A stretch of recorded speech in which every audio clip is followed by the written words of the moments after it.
Most people don't lose because they lack intelligence. They lose because they're addicted to being liked. Let that sit for a second. Being liked is comfortable. It feels safe. It feels socially intelligent. It feels mature. But being liked is not the same as being respected. And if you confuse the two, you quietly hand over control of your life to people who are more strategic than you. Nice people smooth things over. Nice people explain themselves. Nice people adjust their tone so no one feels uncomfortable. Nice people apologize for things that don't require apologies. Strategic people do something different. They observe tension. They allow silence. They let discomfort do the work. And here's the part nobody wants to admit. Most niceness is not virtue. It's fear disguised as morality. It's fear of disapproval, fear of conflict, fear of being misunderstood, fear of losing approval. You tell yourself you're being mature. But what if you're just avoiding friction? Nice people avoid tension. Strategic people control tension. That's the difference. If I watched you in a room for 10 minutes, I wouldn't need your resume. I wouldn't need your credentials. I would just watch how quickly you adjust to others, how fast you fill silence, how often you soften your words, how quickly you defend yourself when challenged. And from that alone, I could measure your leverage. So here's the real question. Who benefits from your niceness? You, or the people who push you, test you, and quietly take advantage of your predictability? Because predictability is comfort for other people. But unpredictability, that creates caution. And caution creates respect. Now let me make something very clear. This is not about becoming cruel. This is not about becoming aggressive. This is not about turning into someone bitter or hostile. This is about behavioral calibration. It's about shifting from moral thinking to strategic thinking. You don't need to change your personality. You need to change your positioning. Niccolo Machiavelli understood something most people still resist today. Power does not respond to good intentions. It responds to perception, access, and timing. Control perception, control access, control timing, and you control the frame. In this video, I'm going to break down 7 psychology shifts that move you from approval seeker to position controller. These are not surface-level tips. These are structural upgrades in how you move, speak, respond, and design your reputation. 7 upgrades that increase leverage without aggression. 7 shifts that separate the agreeable from the influential. 7 moves that turn nice into measured, intentional, and strategically dangerous. But before we go deeper, I want you to drop this affirmation in the comments. I choose leverage. Number 1. Stop seeking psychological safety. There is a silent addiction most people never confront. It is not addiction to pleasure. It is not addiction to money. It is addiction to psychological comfort, the need for conversations to stay smooth, the need for rooms to feel relaxed, the need for every exchange to end without tension. That instinct feels mature, but it quietly strips away influence. When you prioritize comfort over positioning, you train yourself to shrink. You avoid statements that may challenge someone. You soften truths that need clarity. You hesitate before expressing boundaries because you fear friction. And every time you do that, you reinforce a dangerous pattern. You place emotional safety above strategic advantage. High-value individuals understand something different. Discomfort is not a threat. It is a tool. Tension reveals hierarchy. It reveals confidence. It reveals who is willing to stand firm when pressure rises. The moment an interaction becomes slightly uncomfortable, most people rush to relieve it. They laugh, they clarify, They overcompensate, they apologize, they dilute their stance, and in doing so, they lower their status. The person who remains steady during tension controls the temperature of the room. Think about it. When someone challenges you directly, what is your instinct? Do you rush to defend? Do you immediately explain? Do you try to smooth the situation? Or do you pause, hold eye contact, and let silence stretch just long enough to make your presence felt? Psychological safety is often code for avoiding risk, but leverage is built through controlled risk. When you allow a moment of friction to exist without scrambling to fix it, something shifts. People reassess you. They recalibrate. They begin to measure their words more carefully, not because you raised your voice, not because you became hostile, but because you did not retreat. Power frequently sits on the other side of unease. You must retrain your nervous system to tolerate that edge. The slight tightening in the air when you speak directly. The pause after you disagree. The stillness after you set a boundary. Those moments are not threats to your image. They are upgrades to your authority. Comfort-seeking behavior keeps you agreeable. Advantage-seeking behavior keeps you respected. This does not mean manufacturing conflict. It means refusing to escape it prematurely. It means recognizing that growth requires controlled exposure to tension. The moment you stop trying to make every environment feel pleasant, you begin to feel grounded. And grounded people are difficult to move. So ask yourself honestly, how many times have you avoided a necessary statement just to keep the atmosphere light? How many times have you laughed something off that deserved correction? How often have you chosen peace over positioning? Each time you did, you protected temporary harmony at the cost of long-term influence. From now on, you operate differently. You do not chase comfort. You evaluate outcomes. If allowing a moment of discomfort increases clarity, you allow it. If holding steady strengthens your position, you hold. This is not aggression. It is composure under pressure. When you stop needing every interaction to feel safe, you start becoming someone others approach carefully. And careful treatment is the beginning of respect. Number 2, detach from immediate approval. There is a powerful force that quietly shapes behavior more than logic ever will. It is not intelligence, it is not discipline, it is the craving for validation, the desire to be accepted right now, the need for nods, smiles, reassurance, agreement. That impulse feels human, but when it controls you, it turns you into a puppet. Approval in the short term feels rewarding. It releases tension. It gives you a sense of belonging. But dependence on approval makes you adjustable, and adjustable people are easy to position. When you need positive feedback immediately, your decisions become compromised. You soften statements to avoid pushback. You tailor opinions to match the room. You hesitate to contradict someone who holds status. You calculate your words based on how they will be received, instead of whether they are aligned with your objectives. Influence cannot grow inside the cage of constant validation. Strategic individuals understand something crucial. Respect is often delayed. Authority is rarely comfortable in the beginning. When you speak with conviction, not everyone will agree. When you enforce standards, not everyone will applaud. When you refuse to bend for instant harmony, some people will feel challenged.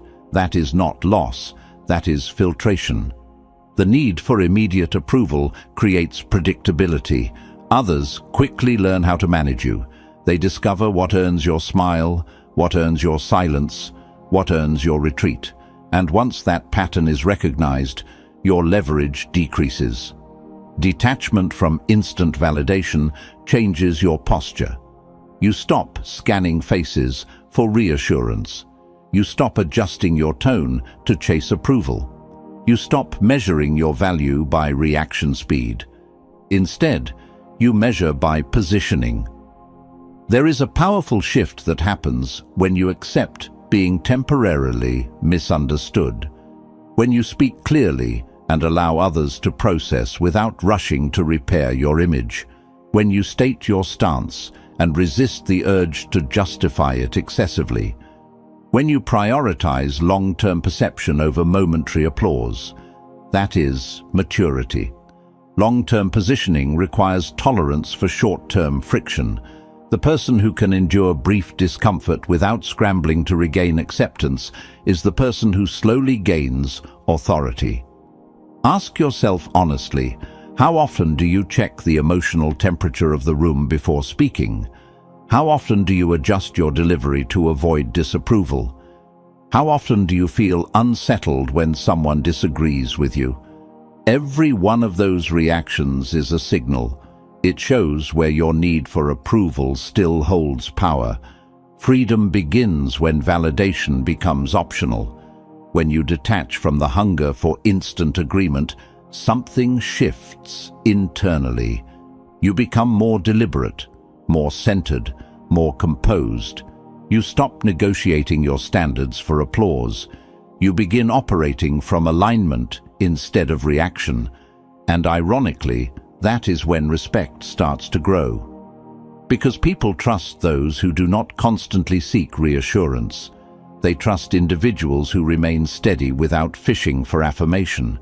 They respect those who can hold a position calmly, even if it creates silence. You are not here to be universally approved. You are here to build leverage. I want you to drop this affirmation in the comments.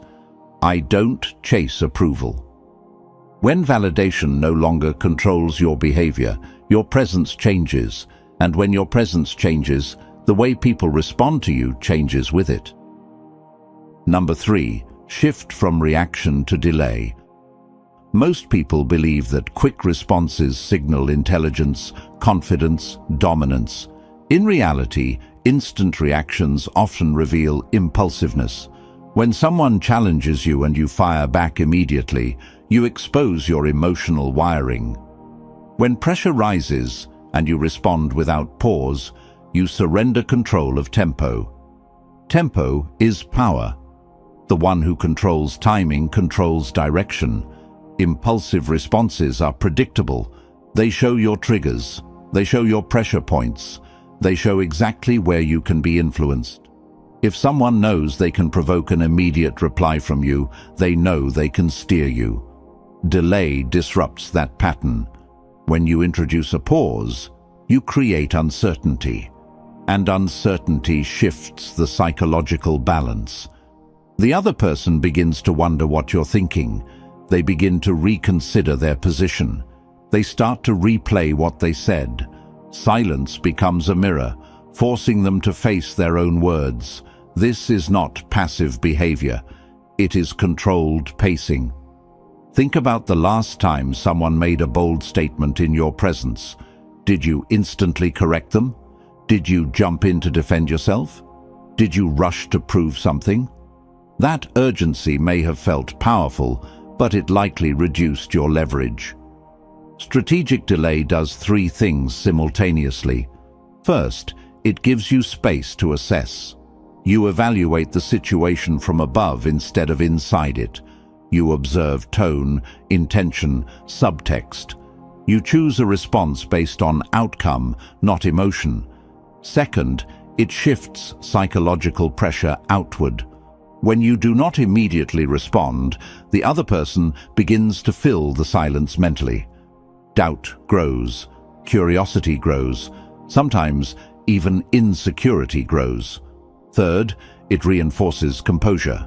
Calm timing communicates internal stability. It signals that you are not easily moved.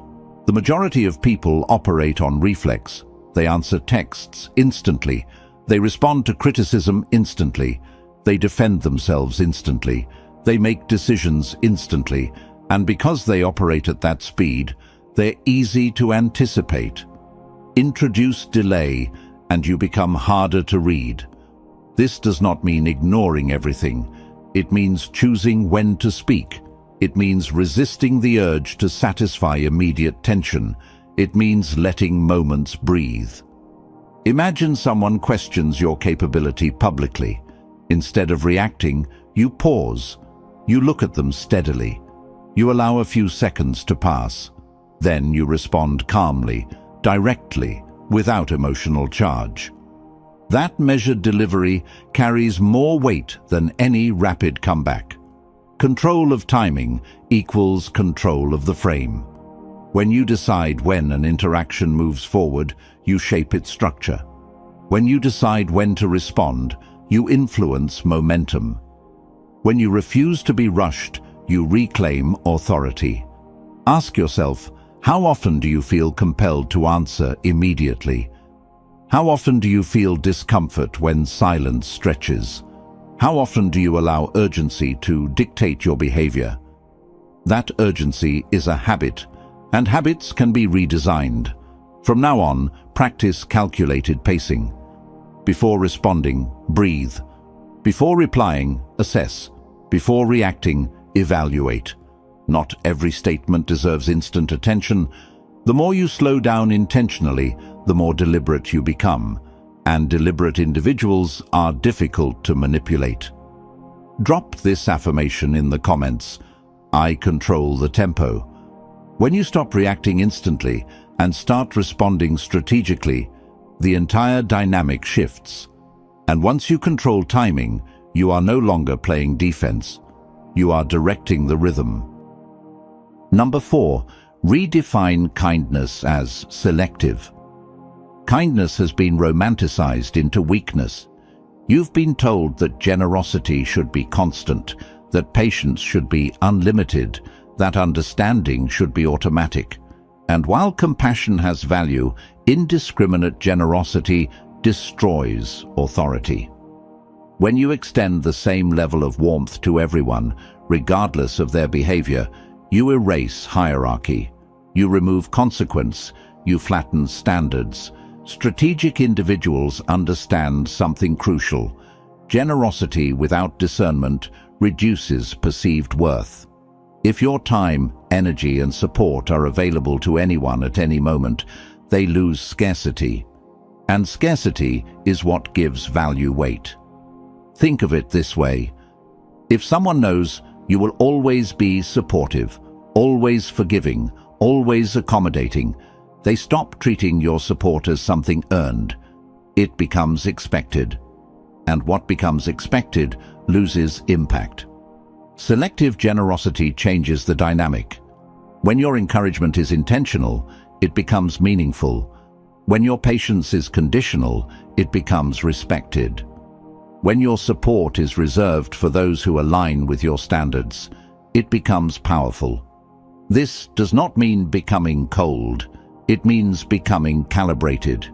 You must evaluate where your energy goes, who receives your time, who receives your focus, who receives your guidance, who receives your empathy, and more importantly, why. If your kindness is automatic, it is not strategic. It is habitual. High-level operators distribute support based on alignment and contribution. They reward effort. They acknowledge loyalty. They amplify those who demonstrate discipline. But they do not pour energy into individuals who disregard boundaries or undermine standards. When generosity is selective, people become conscious of their behavior around you. They understand that your time is not unlimited. They recognize that your approval is not guaranteed. They realize that alignment with your standards earns access. And that realization creates respect. Unlimited kindness creates comfort. Selective kindness creates structure. Structure builds authority. Consider how many times you've extended patience to someone who repeatedly crossed lines. Consider how often you've offered support to someone who did not reciprocate effort. Consider how frequently you've tolerated behavior that diluted your value because you didn't want to appear harsh. That pattern conditions others to expect more than they deserve. Selective generosity corrects that imbalance. When someone demonstrates discipline, you reinforce it. When someone shows integrity, you acknowledge it. When someone aligns with your principles, you invest in them. But when someone disrespects your standards, you withdraw energy. Calmly, without hostility, without drama, just reduced access. This is not punishment, it is positioning. Your time is limited. Your attention is limited. Your resources are limited. Treat them as assets, not obligations. When people realize that your support must be earned, they approach differently. They act differently. They speak differently. Because now there is consequence. Drop this affirmation in the comments. My energy is earned. When you redefine kindness as intentional rather than automatic, you stop being taken for granted. And the moment you stop being taken for granted, your presence gains weight. Number 5. Learn to withhold closure. Most people are uncomfortable with unfinished business. They need every conversation wrapped up neatly, every disagreement resolved immediately, every question answered fully, every silence filled. That instinct feels responsible, but it creates vulnerability. The desire for closure exposes need.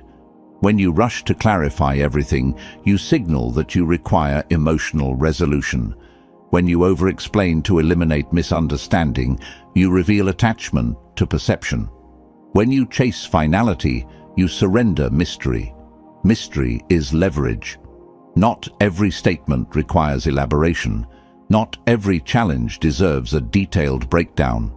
Not every raised eyebrow demands explanation. Strategic individuals understand the power of leaving space. When you do not immediately tie every loose end, you create psychological gravity. The other person continues thinking about the interaction long after it ends. They replay your words. They analyze your tone. They question what you meant. They speculate. That mental engagement increases your weight in their mind. When everything is explained, processed, and neutralized instantly, the moment evaporates. There is nothing left to consider. Uncertainty creates presence. This does not mean being vague or deceptive. It means resisting the urge to overcomplete. It means understanding that silence can be more influential than excessive clarity. Imagine someone questions your decision. Instead of delivering a full justification, you respond concisely, direct, calm, final. Then you stop. You do not elaborate unless necessary. You allow their curiosity to work. That restraint shifts the dynamic. People expect transparency to the point of self-exposure. They expect full access to your reasoning. They expect you to relieve their discomfort by explaining yourself thoroughly. You are not obligated to do that. When you leave certain things unsaid, you elevate your positioning. It communicates internal security. It shows that you do not depend on external agreement to feel settled. Overclosure often comes from insecurity, the need to ensure everyone understands you, the need to prevent misinterpretation, the need to protect your image from distortion, but controlled ambiguity forces others to adjust to you. Ask yourself, how often do you rush to clarify after someone seems confused? How often do you send follow-up messages to ensure your point landed correctly? How often do you feel uneasy when a conversation ends without total alignment? That unease is where growth begins. The individual who can walk away from a discussion without needing immediate resolution holds power. They understand that perception evolves over time.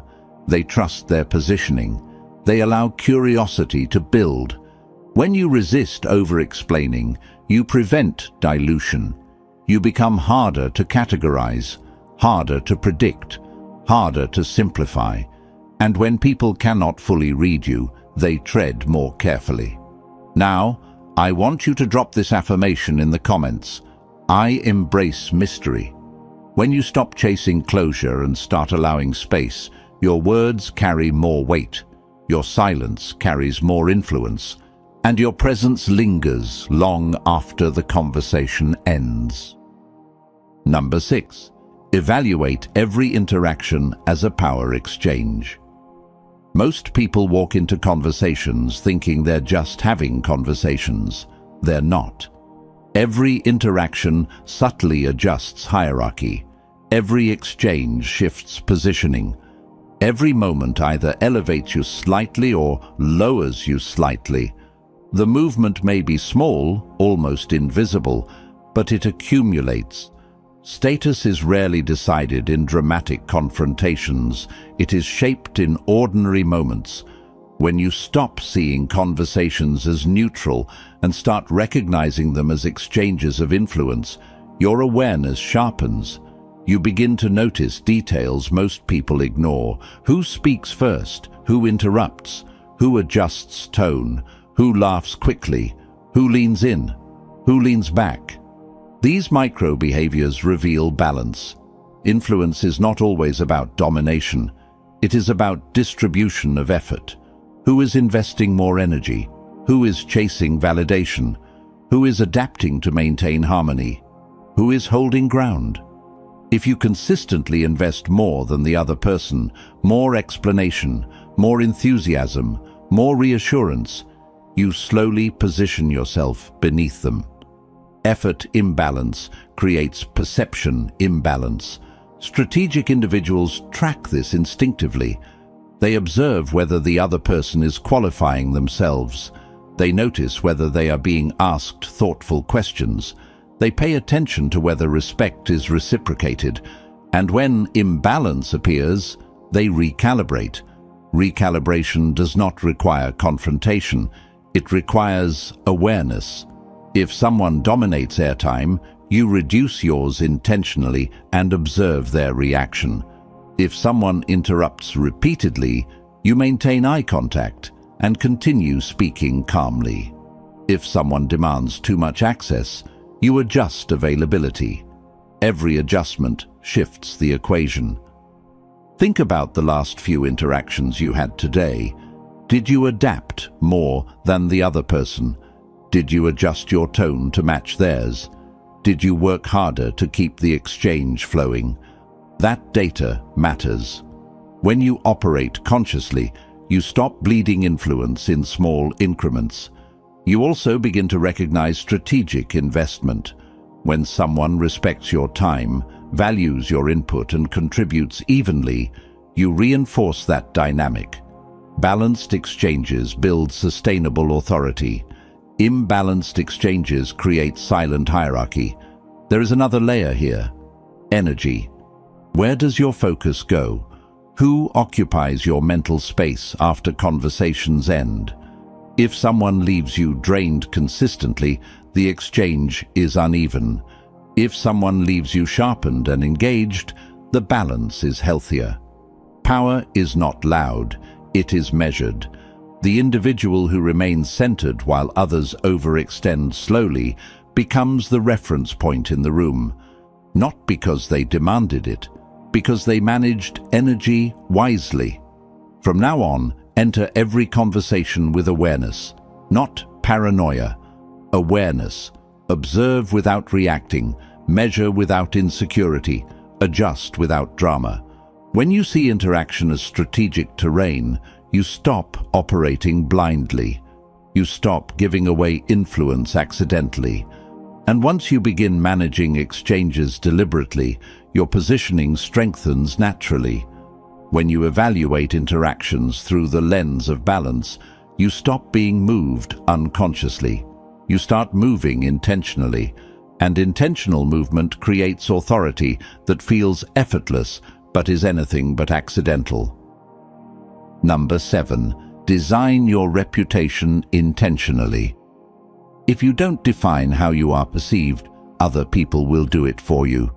And once a label sticks, it quietly shapes every future interaction. Reputation is not built in one dramatic moment. It is constructed through repeated impressions. small decisions, consistent behavior, reactions under pressure, patterns in speech, standards you enforce, standards you ignore. Most people let this process happen passively. They move through rooms, hoping others interpret them correctly. They assume their intentions will speak for themselves. They believe consistency alone is enough. It's not. Perception is engineered. Strategic individuals understand that image is leverage, not a fake persona, not manipulation, but controlled signaling. You must decide what psychological effect you want to create when you enter a space. Do you want to be seen as agreeable or decisive? Do you want to be known for compliance or standards? Do you want people to feel relaxed around you or measured in your presence? You cannot be everything, and attempting to be universally liked weakens your positioning. Reputation is long-term power. When people know that you are steady under pressure, they test you less. When they understand that you enforce boundaries calmly, they cross them less. When they recognize that your words are deliberate, they listen more carefully. But this does not happen randomly. It happens because your behavior is aligned with the image you intend to project. If you tolerate disrespect publicly once, that moment becomes reference material. If you overreact emotionally once, that becomes part of your narrative. If you chase approval repeatedly, that becomes your brand. Every action contributes to a profile in other people's minds. Designing reputation means thinking beyond the moment. Before you respond, you ask yourself, what does this reaction teach others about me? Before you accept behavior, you ask, what precedent am I setting? Consistency is the foundation. If you fluctuate wildly, calm one day, reactive the next, people become comfortable testing limits. Predictable strength commands more caution than unpredictable mood. There is another layer, restraint. When you are known for measured responses rather than dramatic ones, your rare displays of intensity carry weight. When you are known for discipline rather than emotional volatility, your presence signals stability. Over time, that image solidifies. People begin adjusting before you speak. They anticipate your standards. They calculate their behavior in advance. That is reputation working for you. You must also protect it. Avoid impulsive decisions that contradict the identity you are building. Avoid emotional reactions that weaken the structure you are constructing. Avoid temporary behavior that undermines long-term positioning. Reputation compounds. Once established, it reduces the need for constant correction. It lowers friction. It increases influence without additional effort. Ask yourself honestly, if someone described you in 3 words, what would they say? And is that description aligned with the authority you want? If not, adjustments begin now. I want you to drop this affirmation in the comments. I shape perception. When you intentionally design how you are seen, you stop leaving influence to chance. And when influence is no longer accidental, leadership becomes inevitable. You've just gone through 7 structural upgrades. You moved from comfort-seeking to tension tolerance, from validation hunger to internal alignment, from impulsive reaction to controlled tempo, from automatic generosity to intentional investment, from over-clarity to strategic space, from unconscious exchanges to managed balance, from accidental image to engineered reputation. This is the difference between surviving socially and operating strategically. Nice survives, smart positions, understand something clearly.